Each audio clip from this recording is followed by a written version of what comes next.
ये उनके लिए बेहद खास है जो आए दिन अपने प्रदेश से बाहर रहते हैं। कार से चलने वाले लोग हो जाए सावधान, एक राज्य से दूसरे राज्य जाने वाले लोग हो जाए सावधान। और बिहार में रहकर बिहार से बाहर के नंबर प्लेट वाली गाड़ी चलाने वाले लोगों के लिए बेहद ही जरूरी खबर। अगर आप बिहार में 30 दिन पुराने दूसरे राज्य की गाड़ी चलाएंगे और पकड़े जाएंगे तो आपके ऊपर भारी जुर्माना लग सकता है। नया फरमान जारी हो गया है। अगर आप बिहार में 30 दिन पहले कोई पुरानी गाड़ी लेकर आए हैं दूसरे प्रदेश से, तो अब आपको उसका टैक्स बिहार में देना होगा। दरअसल बिहार में ऐसे कई राज्यों की गाड़ियां चलती हुई सड़कों पर मिल जाएंगी जो अलग अलग राज्यों से खरीदी हुई है और उनका रजिस्ट्रेशन उन्हीं राज्यों में है। लेकिन अब बिहार सरकार ने यह फैसला लिया है कि उनके यहाँ जो गाड़ियाँ चलेंगी वो 30 दिन पुरानी नहीं होंगी। अगर गाड़ी 30 दिन तक दूसरे राज्य से बिहार में चल रही है तब तक तो माफ़ है, लेकिन इसके लिए भी एक शर्त लगाई गई है। आपको 30 दिन पुराना टोल टैक्स नंबर जो होता है वो दिखाना होगा। टोल पे अगर आपने कोई पर्ची कटाई है तो उस पर जो नंबर है, जो तारीख है, वो दिखाना होगा कि आप 30 दिन पहले ही बिहार में प्रवेश किए हैं। दरअसल पूरा मामला क्या है वो हम आपको बताते हैं। सरकार ने क्यों ऐसे फैसले लिए हैं। अब प्रत्येक शनिवार और रविवार को विशेष जांच अभियान चलाया जाएगा जिसमें दूसरे राज्य की गाड़ियों पर विशेष निगाहें रखी जाएगी।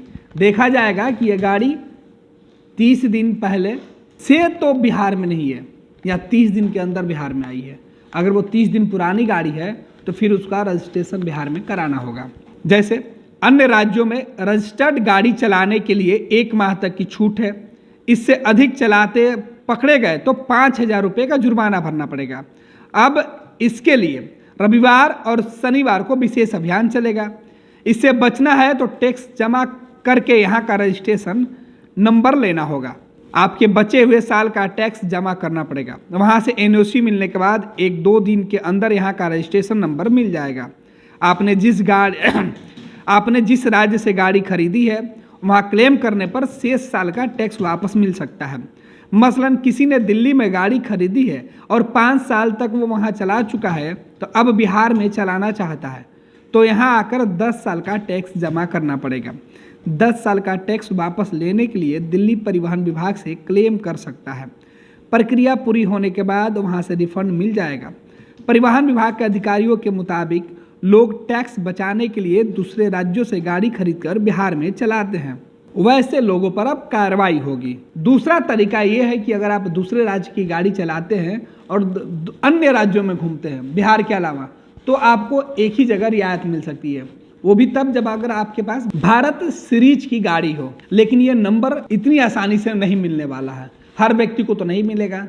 और जिन्हें ये नंबर मिल रहा है उनकी गाड़ी भी नई होने की वजह से ही मिलती है। आपको बता दें कि नई नियम क्या है। एक राज्य से दूसरे राज्य में लगातार सफर करने वाले लोग भारत सीरीज का नंबर ले सकते हैं। यह नंबर 48 महीने के लिए ही मिलेगा। इन वाहनों के किसी भी राज्य में परिचालन के दौरान कोई प्रतिबंध नहीं रहेगा। जिला परिवहन कार्यालय के मुताबिक भारत सीरीज का नंबर 10 से 15 साल के लिए नहीं बल्कि केवल 48 महीनों के लिए ही मिलेगा। फिर उसके बाद टैक्स जमा करना पड़ता है। अगर आप टैक्स जमा नहीं कीजिएगा तो वह आप डिफॉल्टर हो जाइएगा। पहली बार जिस राज्य में वाहन खरीदते हैं उसी राज्य में BH नंबर लेते समय टैक्स देना पड़ेगा। उसके बाद दूसरे राज्य में परिचालन करते हैं तो वहाँ टैक्स जमा करना पड़ेगा। सेना, रक्षा मंत्रालय और केंद्रीय विभाग के अलावा वैसे निजी या सेमी सरकारी कार्यालय जिनके देश के कम से कम 4 राज्यों में कार्यालय हैं, उनके कर्मी अपने वाहन को BH सीरीज में रजिस्ट्रेशन करा सकते हैं। लेकिन अभी पुराने रजिस्ट्रेशन नंबर पर BH नंबर नहीं मिल रहा है। नई गाड़ी खरीदने वालों को ही इसका लाभ मिल रहा है। अब पटना के DTO का कहना है कि वाहन जांच के दौरान दूसरे राज्य की गाड़ियों की भी जांच की जाती है।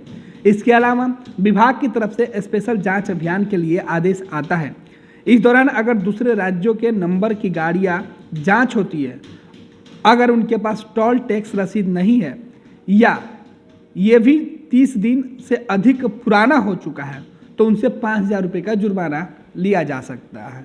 अब दूसरे राज्य की गाड़ी बिहार में चलाने वाले लोग हो जाए सावधान, क्योंकि कहीं भी आपको पुलिस रोक सकती है और आपके कागजात देख सकती है, और आप पकड़े गए तो आपसे भारी जुर्माना भी पटना पुलिस या बिहार की पुलिस वसूल सकती है।